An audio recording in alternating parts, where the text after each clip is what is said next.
Dawa hii inaitwa Ceftriaxone Injection. Lakini kabla sijaelezea kuhusu dawa hii, ninayo habari njema kwa ajili yako. Sasa unaweza kupata masomo yetu kwa urahisi na haraka kupitia YouTube channel yetu ya Dr. Rafiki. Unachotakiwa kufanya ni kwenda YouTube, search neno Dr. Rafiki, alafu bonyeza kitufe cha neno subscribe ili wa kwanza kupata masomo yetu kwa urahisi na haraka.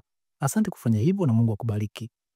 Okay, Ceftriaxone Injection ni dawa ya antibiotic ya kundi la Cephalosporin ambayo hutumika kutibu aina mbalimbali za maambukizi yanayosababishwa na bakteria. Dawa hii hutolewa kwa njia ya sindano kupitia kwenye misuli yani intramuscular IM au kupitia kwenye mishipa intravenous yani IV. Matumizi ya Ceftriaxone Injection. Ceftriaxone Injection hutumika kutibu maambukizi yafuatayo: maambukizi ya njia ya mkojo yani UTI, maambukizi ya mapafu kama pneumonia, maambukizi ya ngozi, maambukizi ya masikio yani otitis media, maambukizi ya uti wa mgongo yani meningitis, maambukizi ya sehemu za uzazi kama PID, maambukizi ya magonjwa ya zinaa kama gonorea, lakini pia hutumika kuzuia maambukizi baada ya upasuaji. Jinsi ya kutumia. Dozi ya kawaida inategemeana na aina ya maambukizi, uzito na hali ya mgonjwa. Kwa mfano, kwa watu wazima wanaweza kupata dozi ya gramu 1 hadi 2 kwa siku, mara moja au inaweza kugawanywa mara 2. Madhara yanaweza kutokea.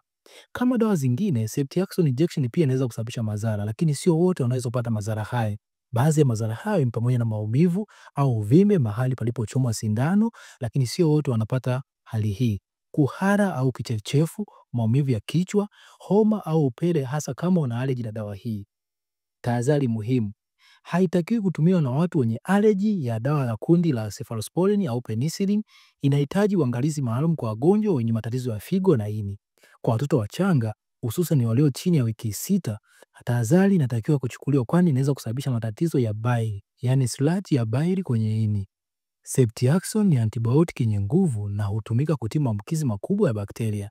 Ni muhimu itumike tu kwa ushauri wa daktari au mtaalamu wa afya na isiyo kwa matumizi ya kujitibu bila vipimo sahihi. Asante sana kwa kunisikiliza. Hakikisha umesubscribe kwenye chaneli yetu ya YouTube ya Dr. Rafiki kwa masomo zaidi ya afya tunayoweka kila siku kwa lugha ya Kiswahili. Hadi kwa wakati mwingine, nikutakie afya njema. Mimi ni daktari wako Dr. Rafiki.